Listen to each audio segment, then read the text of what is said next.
1절에 보면은 다른 교훈이라는 용어가 있고요. 그 디모데전서 1장 3절에 보면 다른 교훈을 가르치지 말며 이렇게 됐고, 이제 10절에 보면은 바른 교훈을 거스르는 자를 위하여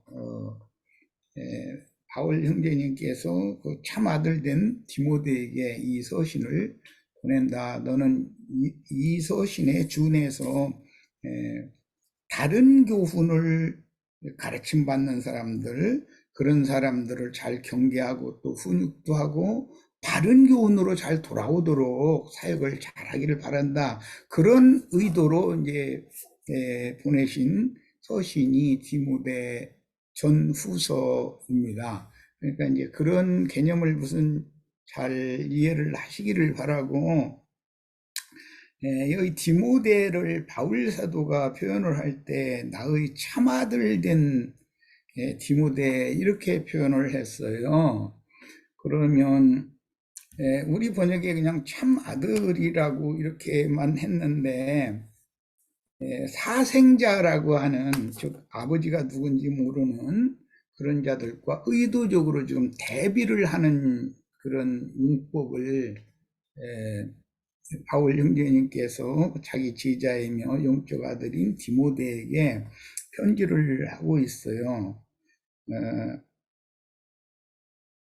바울이라는 사람이 육신적으로 디모데를 낳은 건 아니고 영적으로 낳은 아들이기 때문에 참아들이라고 표현을 했다. 이제 그거는 뭐 충분히 아실 거라고 생각하고, 이 말은 참아들이라는 말은 진리의 영, 생명의 영으로 낳은 영적 아들이다라는 뜻인 것이고, 반대되는 개념에서 사생자라는 말은 세속의 개념으로 하면 그 아버지가 누군지 불확실한 그런 사람들 혹은 사생자라고 그러죠. 그런데 오늘 말씀에서는 다른 교훈으로 난 영을 가진 사람들이라는 거예요.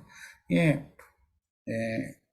세상 교계에 보면은 이런저런 혼잡한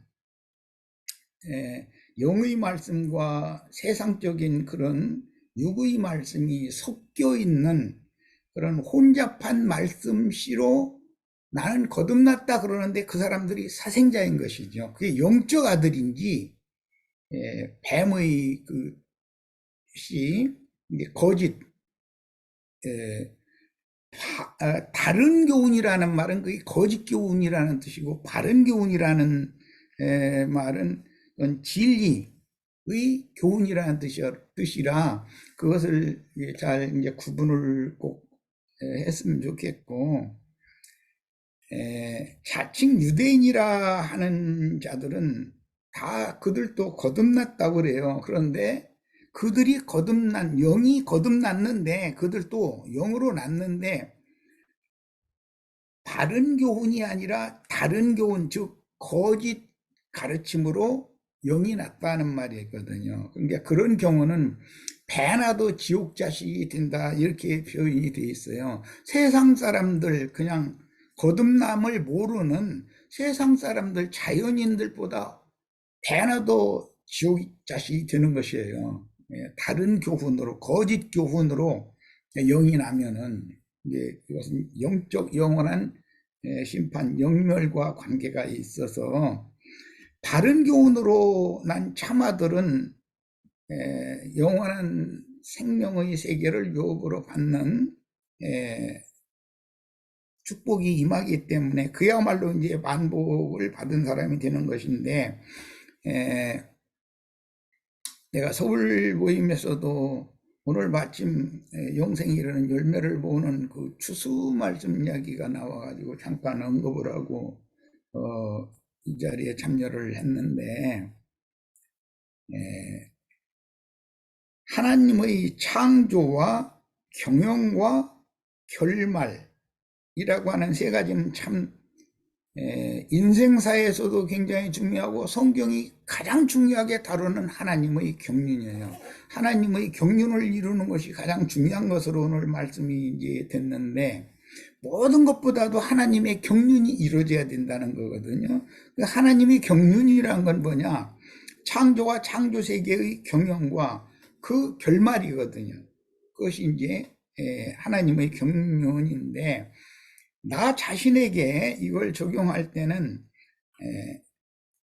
조물주께서 나의 그 조상의 허리에서 내 부친의 허리로 옮겨진 생명의 씨를 모태에 심게 하시고 모태에 잉태시킨 것부터 이제 창조가 시작이 된 거거든요.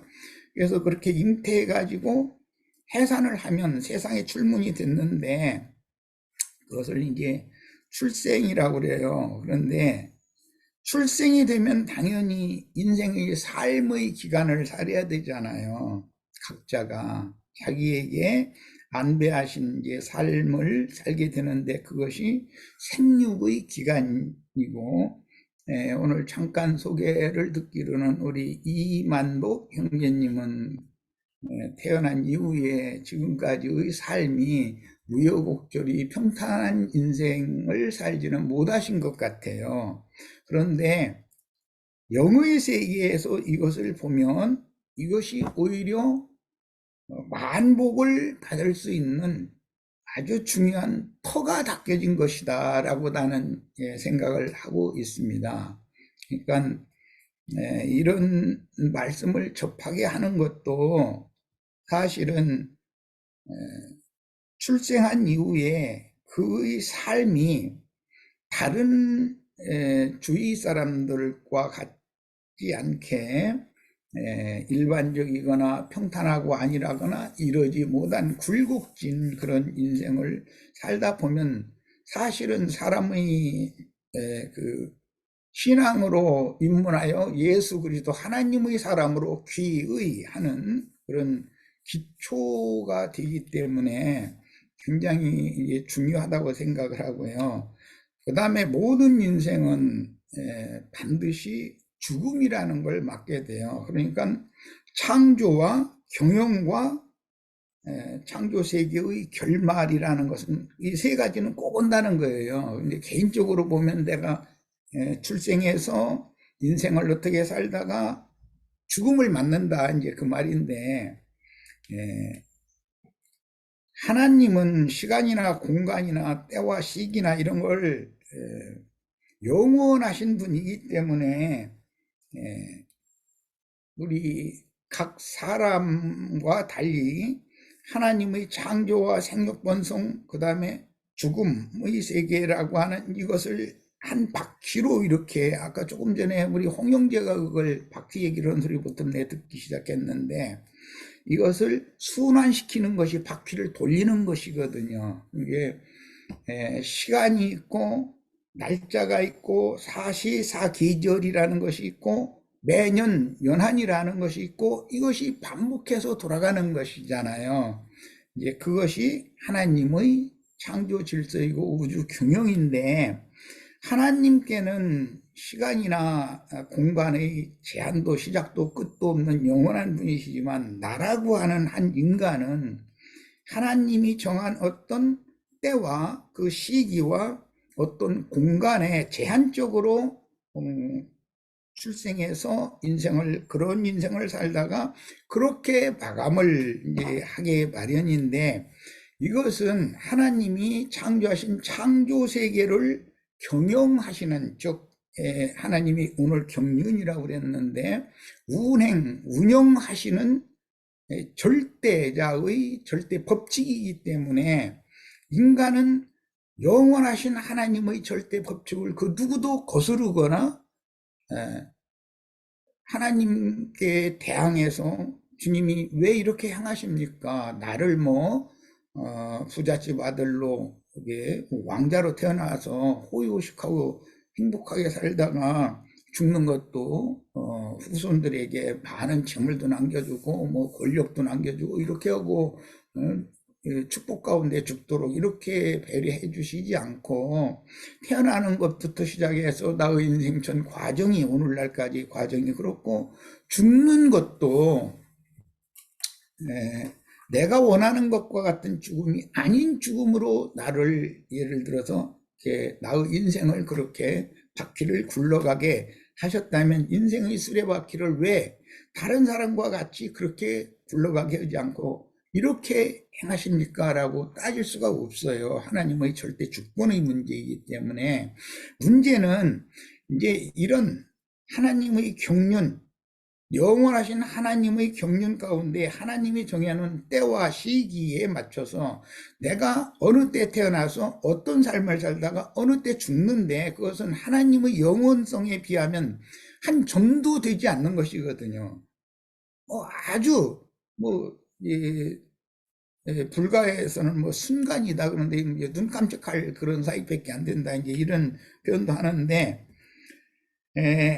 그래서 하나님의 영원한 그 연속성과 나라고 하는 한 인간의 제한성 이런 원리를 오늘 좀 깊이 생각을 해보고 이런 제한된 시간과 공간 가운데에서 내가 이런 인생을 살다가 이런 사람들을 만나서 이런 말씀을 듣는다는 것은 이것은 어마어마한 일이다.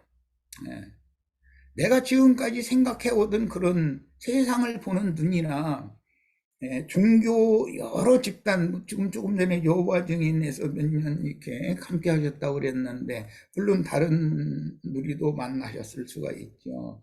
그런 사람들이 추구하고 그런 사람들이 보는 성경관과 신을 경외하고 즉 말씀을 경외하고 말씀을 추구하는 그런 관점과 이 무리가 말씀을 읽고 추구하고 하는 그 관점이 이게 하늘과 땅일 수 있어요. 완전한 영의 세계를 추구하는 사람들과 육의 세계, 단순한 세속적인 그런 관점으로 성경을 보는 그런 세계, 이게 하늘과 땅만큼 먼 것이거든요. 이게 이런 것을 꼭 오늘 좀 같이 공유하고 또 우리 이만도 형제님이 글자 그대로 그 이름대로 하나님의 그 만 가지 복이 이루어지는 축복의 시간이 되고 앞으로 좋은